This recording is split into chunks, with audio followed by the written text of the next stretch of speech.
आप सभी को मेरा नमस्कार। आज राजनीति विज्ञान की इस कक्षा में हम बात करने वाले हैं भारतीय संविधान में वर्णित स्वतंत्रता के अधिकार का। और इस स्वतंत्रता के अधिकार का वर्णन अनुच्छेद 19 से 22 तक किया गया है। हम हर वीडियो में लगभग एक ट्रिक के साथ और साथ में उसका विस्तृत अध्ययन करते हैं।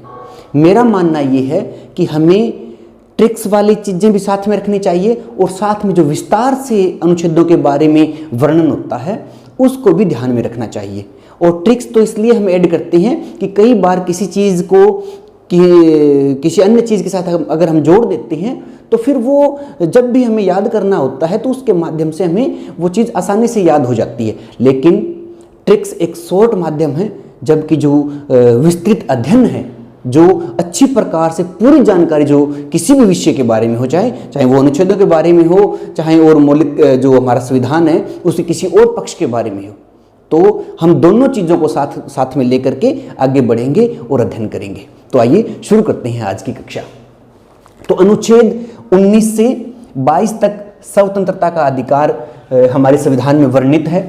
सबसे पहले हम अनुच्छेद 19 की बात करते हैं। अनुच्छेद जो 19 है वो बहुत महत्वपूर्ण अनुच्छेद है। अनुच्छेद 19 में से चाहे वो आपकी कोई प्रतियोगी परीक्षा हो या और किसी भी प्रकार के आप एग्जाम दे रहे हो, उनमें संभावना रहती है कि अगर संविधान में से कोई क्वेश्चन पूछा जाएगा तो वो इस 19 में से पूछा जा सकता है।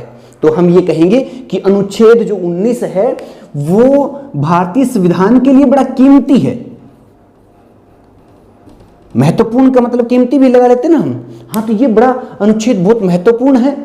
और कीमती किस चीज को कहते हैं हम? अगर किसी वस्तु का 100 रुपए दाम है और अगर हम उसको 100 में ही खरीद लेते हैं, 100 रुपए कीमत है और 100 में ही खरीद लेते हैं, तो इसका मतलब वो महत्वपूर्ण है और वो हमें 99 रुपए में भी नहीं मिलेगी। इसी प्रकार से अनुच्छेद 19 जो है वो बड़ा कीमती है। और इसकी ट्रिक थोड़ी सी ये है, क्योंकि इसमें अनुच्छेद, इसके सब जो पार्ट हैं अनुच्छेद के वो कई हैं, तो आपको याद रखना है 100 MRP। अगर 100 MRP आपने याद रख लिया तो अनुच्छेद 19 आपके बिल्कुल क्लियर। कैसे? 100 जो लिखा है मैंने, 100 जो लिखा है, इसको अगर हम हिंदी में लिखते हैं इंग्लिश बना करके तो इसकी स्पेलिंग ये होती है 100। और MRP है यहाँ, MRP हमने पहले लिखा ही है। बस ये नाम केवल आपको याद रखना है। अनुच्छेद 19 आपको पूरा अच्छी प्रकार से क्लियर। कैसे? अनुच्छेद जो 19 है उसका पहला पार्ट है, इसमें 6 पार्ट दिए हैं। अनुच्छेद 19 में 6 प्रकार की स्वतंत्रताएं हमें हमारे संविधान ने दी है। मूल संविधान में ये 7 प्रकार की थी।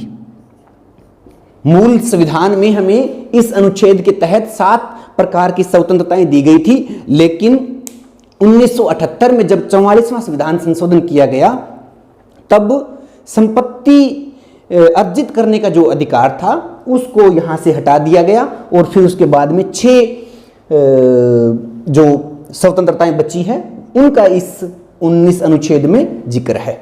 तो कैसे? अब केवल आपको यह करना है, इनके आगे ये शब्द लिख लेने हैं। S लिखा, 2 के आगे A लिखा, फिर U लिखा, M, R और P। बस इतना आपने लिखा और आपका अनुच्छेद 19 आपको बिल्कुल अच्छी प्रकार से क्लियर हो गया। कैसे? S फॉर करेंगे हम स्पीच। स्पीच इस अनुच्छेद 1 में 19 के सब पार्ट जो 1 है उसमें क्या लिखा है कि भाषण व अभिव्यक्ति की स्वतंत्रता। ठीक है? अनुच्छेद 19 का एक जो अनुच्छेद है उसमें लिखा है स्पीच। हमने लिखा स्पीच का मतलब भाषण व अभिव्यक्ति की स्वतंत्रता। इस अनुच्छेद में लिखा है कि प्रत्येक भारतीय को अब भाषण देने का, अपने विचार दूसरों के सामने प्रकट करने का पूरा अधिकार है, पूरी उनको स्वतंत्रता रहेगी। बस इतना ये कंडीशन उसमें शामिल रहती है कि इस प्रकार की किसी प्रकार से जो भाषण दे रहे हैं, अभिव्यक्ति जो हो रही है किसी व्यक्ति के द्वारा, उससे दूसरे व्यक्तियों को नुकसान ना हो। अब भाषण तो है कि लेक्चर देना, अभिव्यक्ति में अभिव्यक्ति एक बड़ा शब्द है कहने का भाव ये कि इसका जो अर्थ निकलता है वो व्यापक होता है। अभिव्यक्ति में मैं अगर यहां से आपको पढ़ा रहा हूं तो ये लिख के, बोल के और आप देख के मेरी अभिव्यक्ति आप तक पहुंच रही है। कोई व्यक्ति नाच करके भी अपने विचार दूसरों तक पहुंचा सकता है, कोई व्यक्ति लिख करके पहुंचा सकता है, कोई पेंटिंग के माध्यम से भी अपने जो विचार है वो दूसरों तक पहुंचा रहा है, फिल्मों के माध्यम से भी। कहने का भाव अभिव्यक्ति का है, कोई भी माध्यम हो सकता है अभिव्यक्ति का, अपने विचार किसी भी माध्यम से प्रकट करना अभिव्यक्ति होती है।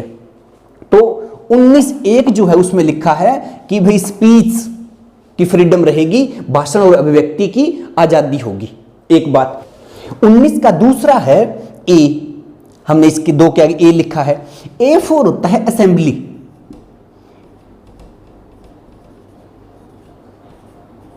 असेंबली मीन्स सभा।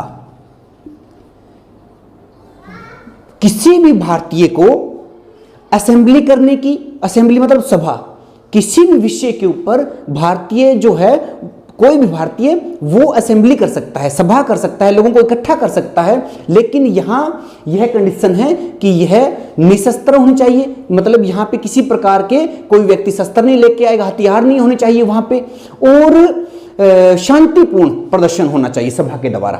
तो फिर सभा की जा सकती है, कहीं पर भी की जा सकती है। तो ये हमें सभा करने की आजादी है, वो 19 का जो 2 अनुच्छेद है वो देता है। तीसरा जो लिखा है U4 होता है यूनियन। यूनियन मीन्स होता है संघ, संघ या संगठन।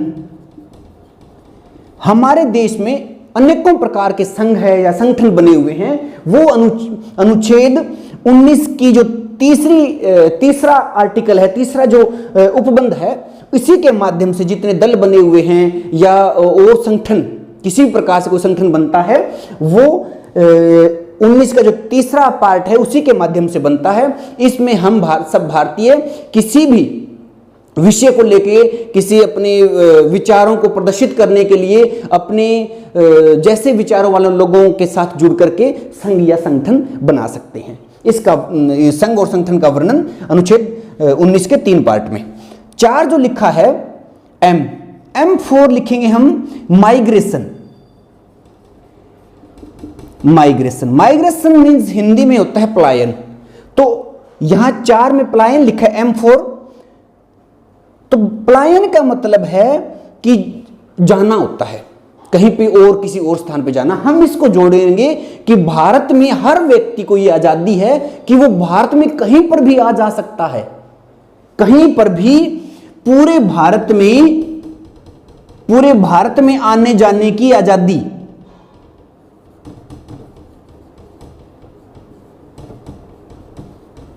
पूरे भारत में आने जाने की आजादी है अनुच्छेद 19 के 4 में।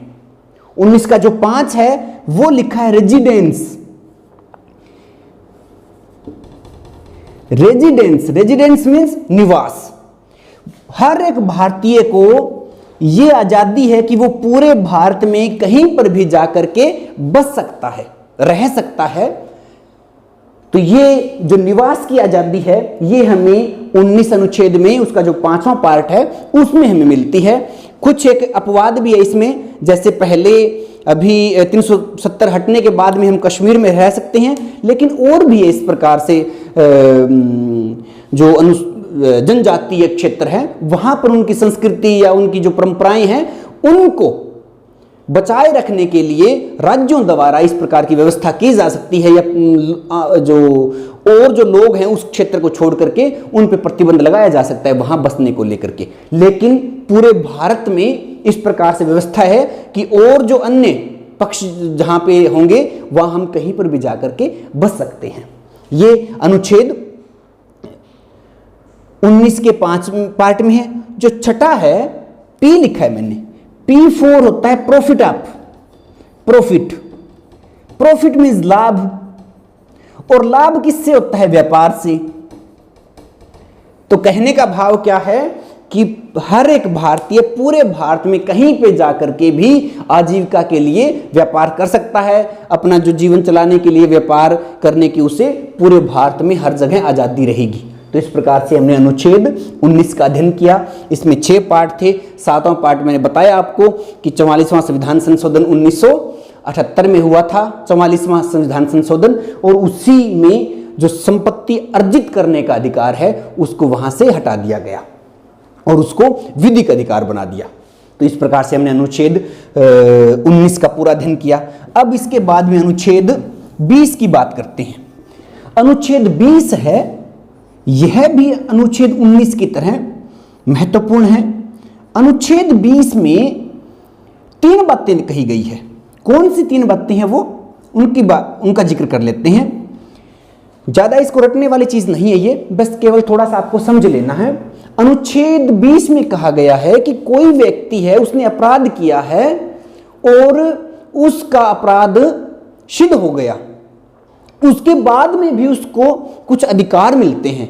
और वो अधिकार कौन से हैं कि व्यक्ति ने अपराध किया है तो उसको जो दंड मिलेगा वो मौजूदा जो कानून है उन्हीं के अनुरूप ही उसको दंड मिलेगा। ऐसे नहीं कि कोई अपराध हुआ और उसके बाद में कोई नया कानून आए और उसके वो कानून उस पे लागू हो, ऐसा नहीं होगा। आज अगर किसी व्यक्ति ने अपराध किया है तो उसको सजा आज जो हमारे संविधान में जो कानून हैं उन्हीं के अकॉर्डिंग ही उसको सजा मिलेगी। तो ये बात है। दूसरी जो बात है, किसी भी व्यक्ति को दोहरी सजा नहीं दी जा सकती। दोहरी सजा का मतलब है 2 बार, एक जुर्म के लिए, एक अपराध के लिए 2 सजा नहीं दी जा सकती। ऐसे नहीं कि कोई व्यक्ति, किसी व्यक्ति ने अपराध किया है उसको कह दें भी पहले आपको 10 साल की सजा काटिए, फिर आपको 5 साल की सजा और काटनी पड़ेगी, या फिर उसके बाद में आपको फांसी होगी। ऐसे नहीं। अगर बड़ा अपराध किया है तो बड़ी सजा मिल जाए पर सजा एक हो, छोटा अपराध किया तो छोटी सजा मिल जाए, सजा एक हो। तो इस प्रकार से अपराधी को ये आजादी है, ये अधिकार मिले हैं इस अनुच्छेद 20 में से कि उसको केवल एक जुर्म के लिए एक सजा ही मिलेगी। जो तीसरी बात है यहां इसी आर्टिकल में ही, वो है कि खुद के खिलाफ गवाही देने के लिए बाध्य नहीं किया जाएगा। खुद के खिलाफ भी कोई अपराधी है उसको इस बात के लिए बाध्य नहीं किया जाएगा भी आपने जो जुर्म किया है वो अपने आप ही भी मैंने इस प्रकार से खुद के खिलाफ गवाही भी मैंने जुर्म किया है, मैंने ये परिस्थितियां थी, ये जो भी चीजें हैं। कहने का मतलब यही है कि अपराधी को खुद के खिलाफ गवाही देने के लिए बाध्य नहीं किया जा सकता। तो ये हमने इस अनुच्छेद 20 में पढ़ा। बड़ी इंपॉर्टेंट बातें हैं कि जो अपराधी है उसको मौजूदा कानूनों के तहत सजा मिलेगी, 2 बार उसको सजा नहीं दी जा सकती, एक अपराध के लिए एक सजा ही मिलेगी, और खुद के खिलाफ किसी भी अपराधी को गवाही देने के लिए बाध्य नहीं किया जा सकता। यह अनुच्छेद 20 में लिखा है। अब अनुच्छेद 21 की बात करते हैं। अनुच्छेद 21 है वह बहुत महत्वपूर्ण है। अनुच्छेद 21 में क्या लिखा है? अनुच्छेद 21 में 21 के भी 2 पार्ट हैं। एक अनुच्छेद 21 है और एक अनुच्छेद 21A है। तो ये 2 अनुच्छेद हैं, पार्ट नहीं कहेंगे हम। 21 नंबर अनुच्छेद अलग है, 21A है वो अलग है।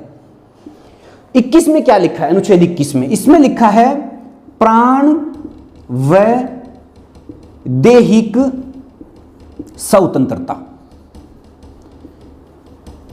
हर व्यक्ति को अपने प्राणों को और शरीर को, देह मीन्स शरीर को बचाने की या शरीर को अच्छी प्राणों की और शरीर को बचाने की स्वतंत्रता रहेगी।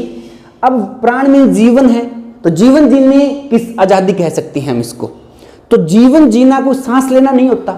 जीवन जीने का मतलब है, हमारे सुप्रीम कोर्ट ने भी इसकी व्याख्या की है। उन्होंने कहा है जीवन जीने का मतलब है व्यक्ति गरिमा के साथ व्यक्ति सम्मान के साथ जीवन जिए, और अगर किसी व्यक्ति को सम्मान के साथ जीवन जीना है तो उसको अच्छा स्वास्थ्य चाहिए, अच्छी शिक्षा चाहिए, अच्छा पर्यावरण चाहिए, हर एक प्रकार से उसको सुविधाएं मिलनी चाहिए जो राज्य दे सकता है।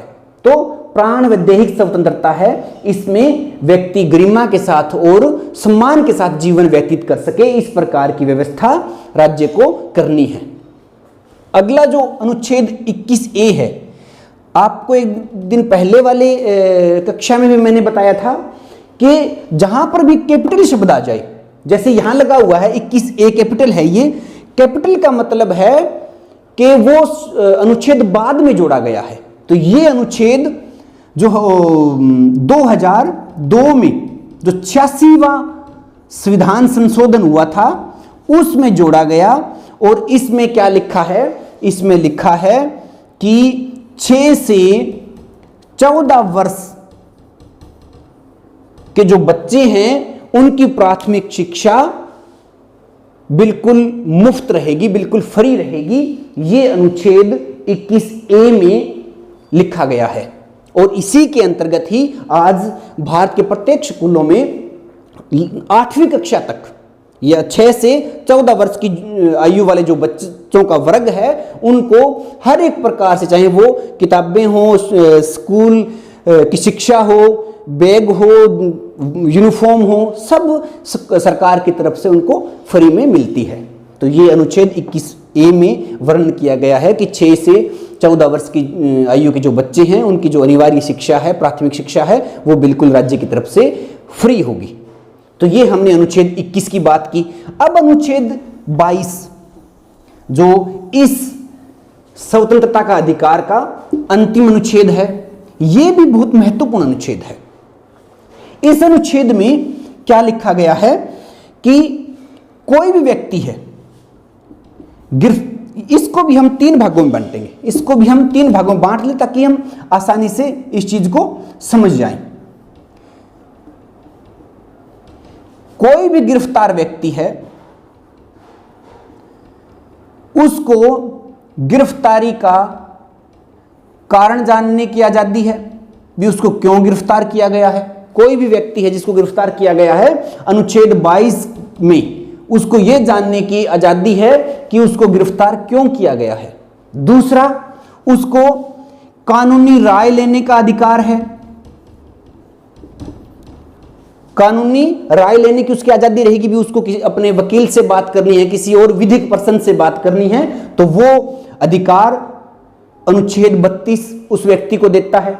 तीसरा, वो उस व्यक्ति को 24 घंटों के अंदर 24 घंटे के अंदर न्यायालय में प्रस्तुत किया जाए, ये बात भी अनुच्छेद 22 में लिखी गई है। तो इस प्रकार से हमने अनुच्छेद 22 पढ़ा। अनुच्छेद 22 में 3 महत्वपूर्ण बातें हैं कि गिरफ्तार व्यक्ति को गिरफ्तारी का कारण पता होना चाहिए, उसको कानूनी राय लेने का हक है, और उसे 24 घंटे के अंदर न्यायालय में प्रस्तुत किया जाना चाहिए। तो इस प्रकार से हमने आज जो बहुत महत्वपूर्ण अनुच्छेद था, अनुच्छेद या अधिकार था स्वतंत्रता का अधिकार, इसमें अनुच्छेद 19 से लेकर 22 तक हमने बात की।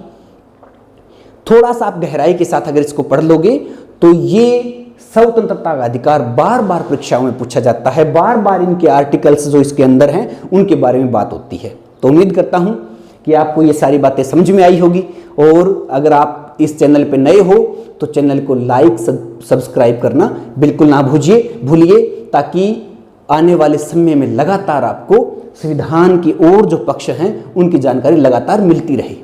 धन्यवाद।